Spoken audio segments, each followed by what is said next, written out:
Herkese salam. Ben Adil Osmanlı. Bugün ben zərərli vərdişlər arasında ən geniş yayılmış olan sigaret barədə danışacağam. Bu vərdiş barədə qoyulan mövzuları, müzakirələri demək olar hər gün etmək mümkündür. Ən əfsusda Azərbaycanda haqlı olaraq son illərdə sigaretlə bağlı güclənən qadağalar, qoyulan yüksək cərimələr bu mövzunu xüsusilə aktual edir. Düşünürəm ki, bu barədə nə qədər danışılsa belə, hər zaman müzakirə olmasına ehtiyac duyulan bir problemdir. Doğrusunu deyim ki, mən çıxışıma bir neçə dəfə satmalı oldum. Bütün aparılan araşdırmaları, statistik məlumatları nəzərdən keçirərkən istəyirsən ki, hər bir məqama ayrıca toxunasan. Təəssüf ki, vaxt məhdudiyyəti buna imkan verir. Ondan başlayayım ki, bütün istehsalçıları qutuların üzərinə light, super light, az tərkibli nikotinlər, yüksək keyfiyyətli yazıları yazmaqla təhlükəsiz səmiyyə lüksəsi yaratdılar. Qiymətcə də daha baha olan belə sigaretlər alüdətlərin şuuruna özünü sakitləşdirmə təsiri göstərir. Əslində isə belə sigaretlərin tərkibinə daha çox zərərli ingrediyentlər qatılır.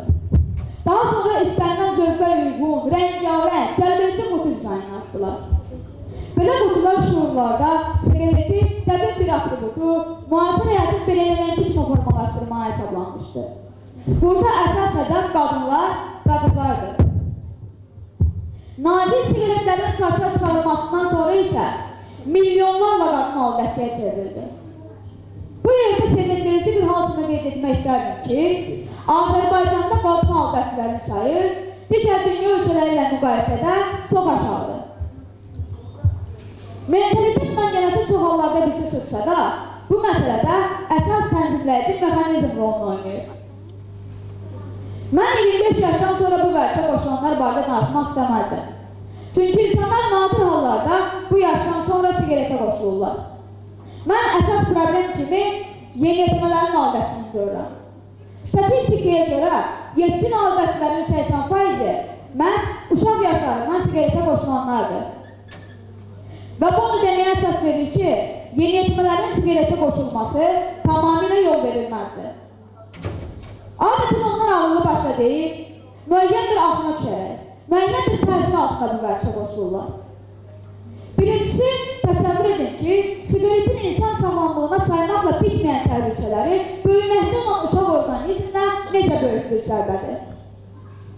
Fikir vermişsə isə, sigaret qutularının üzərinə tərkibinə qatılan ingrediyentlər yazılmır. Sigaretin tərkibində 3000-ə yaxın zərərli kimyəvi birləşmələr mövcuddur.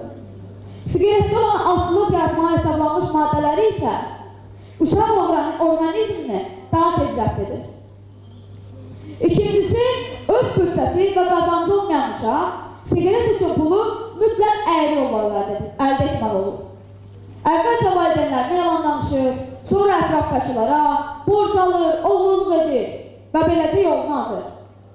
Bəzən isə sigaret daha təhlükəli vərdişlərə, spirtli içkilər və narkotiklərə də yol açır.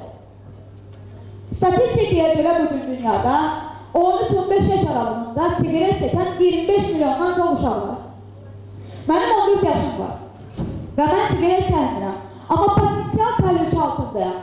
Çünki ətrafında bu vərdişin çoxlu sayda alüdəçiləri olduğu halda bu vərdişin tərbiyəcə təsirinə qarşı davam gətirmək elə də asan deyil. Etiraf etməliyəm ki, mənim də bəzən bu vərdiş arasım yanır. Yəqin elə bir yeniyetmə yoxdur ki, sigaret çəkməyə arası olmasın. Hətta etiraf etməsələr belə. Və mən araşdırmaya başladım ki, məndə və mənim kimi milyonlarla uşaqda sigareti yaranan bu həvəs nədən qaynaqlanır? Siyahıda əlbəttə ki, ilk olaraq ailə gəlir.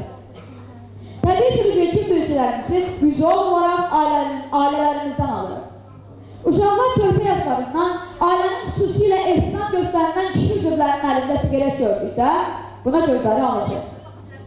Onlarda belə bir fikir formalaşır ki, kişi olmaq, ailənin böyüyü olmaq üçün sigaret çəkməkdən başlamaq lazımdır.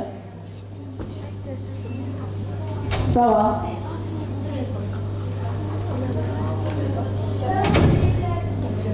Çox sağ.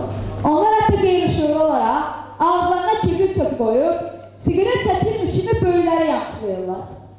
Bu hərəkətə təbəssümlə reaksiya gələn böyüklərin İllər sonra əllərində sigaret, ciddi görkəm alıb, övladlarına saatlarla bu vərdişin ziyanları barədə danışıb, məsləhət verməsinə, bir anlıq yeniyetmələrin gözü ilə baxmağa çalışın. Beləcə tövbələrin şuuruna sigarete olan həvəsin ilkin tohumları səpilir. İkinci ən böyük və təsirli təbliğat vasitəsi televiziyadır. Televiziyada yayınlanan bəzi filmlərdə sigareti bir kişini cazibədarlı obrazı kimi göstərməyə çalışan gizli reklamlar mövcuddur. Hələ kitab oxumağa bacarmayan uşaq, evdə bütün günü açıq olan televizorun qarşısında lazımlı, lazımsız informasiya vermək istəyir. Çox vaxt yaşına uyum olmayan görüntülərə baxır. Mütəmadi olaraq film qəhrəmanlarının sigaret çəkdiyini görür. Bütün bunlar bilmədən uşaqlara edilən şuuraltı sigaret təbliğatıdır. Burada məsuliyyət yenə valideynlərin üzərinə düşür. Övladlarınızı televiziya qarşısında qoyarkən çox diqqətli olmalısınız.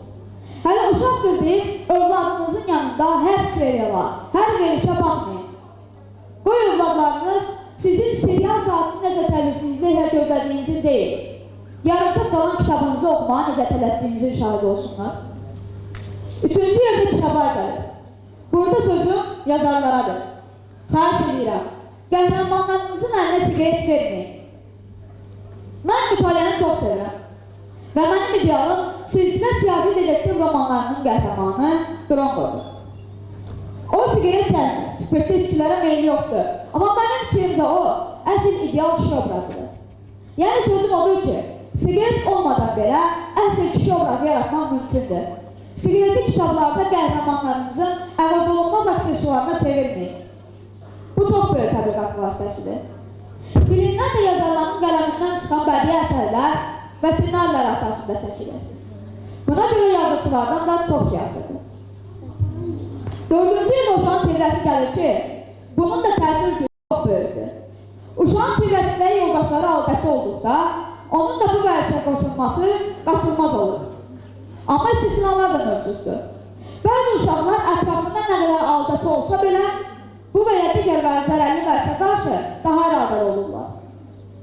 Nə etmək lazımdır ki, uşaqlar sigaretin cəlbedici təsirinə qarşı daha iradəli olur, bu vərdişə yolutmasınlar. Əziz valideynlər, öz müşahidələrinə əsaslanaraq demək istəyirəm ki, dərslərini yaxşı oxuyan, mütaliə edən, idmanla məşğul olan uşaqlar adətən bu vərdişə qoşulmurlar. Amma ən əsası, valideynləri ilə dost münasibətində olan, onlarla istənilən mövzu rahatca söhbət edə bilən uşaqlar daha dayanıqlı olurlar. Əgər valideyn sigaret alqaçısı olsa belə, övladına şəxsiyyət kimi yanaşırsa, ona güvən hissini ötürə bilirsə, övladı daha iradəli olur. Bəs biz bunlar üçün qarşını almaq üçün daha nələr edə bilərik? Sigaret yeniyetmələr üçün əlçatmaz olmalıdır. İlk öncədə mağaza işçilərinin məsuliyyətli olması demək olar ən böyük yoludur. Çünki belə bir qanun var. Yaşı 18-dən az olan şəxslərə tütün məmulatları və alkoqollu içkilər satılmamalıdır. Əgər bu qanuna riayət olunarsa, dövlət nəzarəti gücləndirilərsə, azyaşsız alüzətçilərin sayında xeyli azalma baş verər. Yeniyetmələr sadə problemləri yaranan zaman özləri zərərli vərdişlərin istifadəsində haqlı bilirlər. Çünki insanların böyük şuurunda zərərli vərdişlərin problemləri unutturduğu illüziyası formalaşdırır. Əziz valideynlər, övladlarınızla dost olun ki, onlar sirlərini, problemlərini sizə açsınlar, sizdən çəkinməsinlər. Kəskin reaksiyalarınızla onları özünüzdən uzaqlaşdırmayın, onları dinləyin. Əziz uşaqlar, siz də susunun, danışın, problem nə olur olsun, hər yolu hər zaman vardır. Və bu yolu tapmağa bizə valideynlərimizdən yaxşı heç kim kömək edə bilməz. Dinlədiyiniz üçün təşəkkür edirəm.